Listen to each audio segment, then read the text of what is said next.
नमस्कार, मैं गौरव श्रीवास्तव और आप देख रहे हैं देश का गौरव।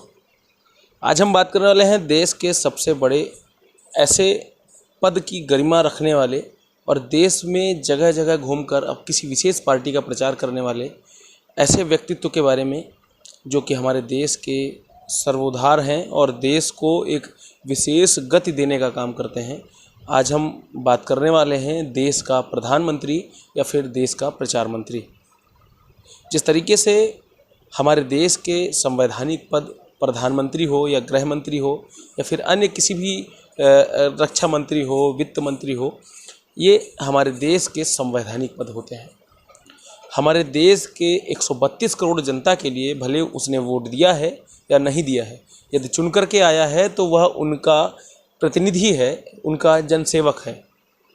बावजूद इसके किसी विशेष पार्टी की बातचीत करें, किसी विशेष पार्टी की किसी भी राज्य में, राज्य के चुनावों में या फिर कहीं पर भी जाकर के प्रचार प्रसार करना क्या किसी भी संवैधानिक पद को रखने वाले व्यक्तित्व को शोभा देता है?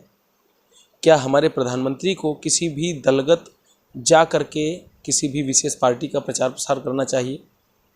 मैंने अपने पूर्ण जीवन काल में पिछले भी कई सरकारें आई और उनमें भी देखा कि इस तरीके से और इतनी ज़्यादा संख्या में, मैं आप वीडियो में देख पा रहे होंगे, ये जो लाइव नोटिफिकेशन आते हैं ये प्रतिदिन का कार्यक्रम है और ये प्रतिदिन लाइव के नोटिफिकेशन आते हैं। यही नहीं, इसके अलावा भी बहुत सारे ऐसे कार्यक्रम हैं जिनके लाइव नोटिफिकेशन आते हैं और जिनमें हमारे सीधे तौर पर प्रधानमंत्री और गृह मंत्री शिरकत करते हैं।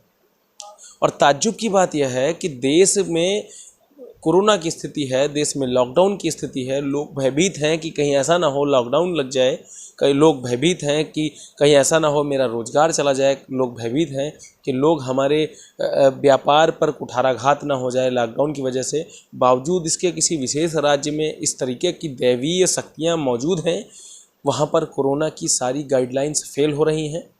क्या आपको नहीं लगता कि सरकार ने जो गाइडलाइंस फिजिकल डिस्टेंसिंग और 2 गज की दूरी, मास्क है ज़रूरी का जो एक मोटो दिया है, क्या उनकी गाइडलाइंस को फॉलो किया जा रहा है? हम बात करेंगे बंगाल की और बड़े गर्व से हमारे देश के वो प्रतिनिधि जो संवैधानिक दायरा रखते हैं, उसके बावजूद किसी विशेष पार्टी का प्रचार करते हुए जनसैलाब उमाड़ देते हैं और दिखाते हैं मीडिया को कि आप देखिए हमारे जनसैलाब में, हमारे जन समर्थन में कितने लोग आए और उन लोगों में से एक भी ने मास्क नहीं लगाया होता है। तब उसको क्या कहेंगे? क्या ये कहें कि देश की सरकार या देश के हमारे सर्वोच्च सत्तासीन हमारे जनसेवक अपनी ही बातों को काटने की कोशिश कर रहे हैं?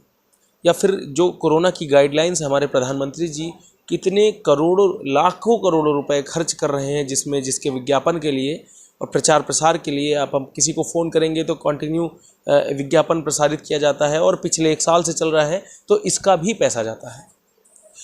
बावजूद इसके, क्या ऐसी परिस्थितियों के बावजूद भी बंगाल में किसी तरीके का कोरोना नहीं है, किसी तरीके की लॉकडाउन की स्थिति नहीं है? क्या वहाँ पर कोविड सिम्टम्स वाले पेशेंट नहीं मिल रहे हैं?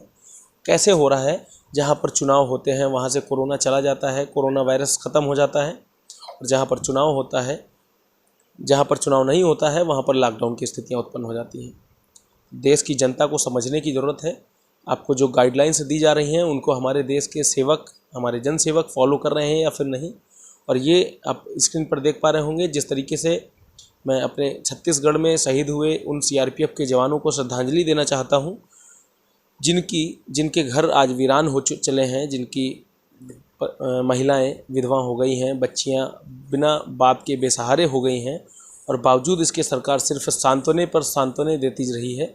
और क्या ऐसी हमारे देश की जवान, हमारे देश के सेना में ऐसी कंपनियां ख़त्म हो चुकी हैं जो जाकर के किसी भी विशेष स्थान पर उन नक्सलियों को जाकर के तबाह कर सकें जो हमारे देश के जवानों का आए दिन खून बहाते रहते हैं। पुलवामा में हमला हुआ और आज तक उसकी जांच रिपोर्ट सबमिट नहीं हो सकी। बावजूद इसके छत्तीसगढ़ में उसके बाद से लगभग 2 से 3 अटैक हो चुके हैं, जिसमें से 21, 22, 24, 37, 40 तक जवान मारे गए हैं। बावजूद इसके हमारे देश के उन संवैधानिक अधिकार को रखने वाले, उस ताकत को रखने वाले, उन जवानों के ऊपर अधिकार रखने वाले सत्तासीनों को शायद यह डर सता रहा है कि कहीं उनकी सत्ता ना चली जाए।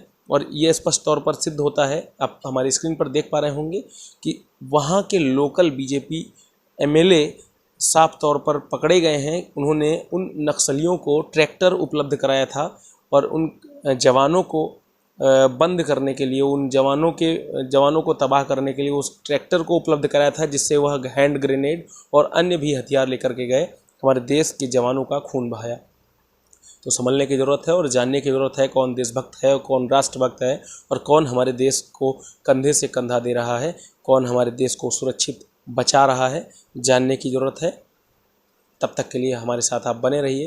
और यदि आप ये वीडियो यूट्यूब पर देख रहे हैं तो चैनल को सब्सक्राइब करके बेल आइकन ज़रूर दबा लें। और यदि आप ये वीडियो फेसबुक पर देख रहे हैं तो लाइक और फॉलो ज़रूर कर लें। लगातार खबरों में बने रहने के लिए देखते रहिए देश का गौरव। नमस्कार।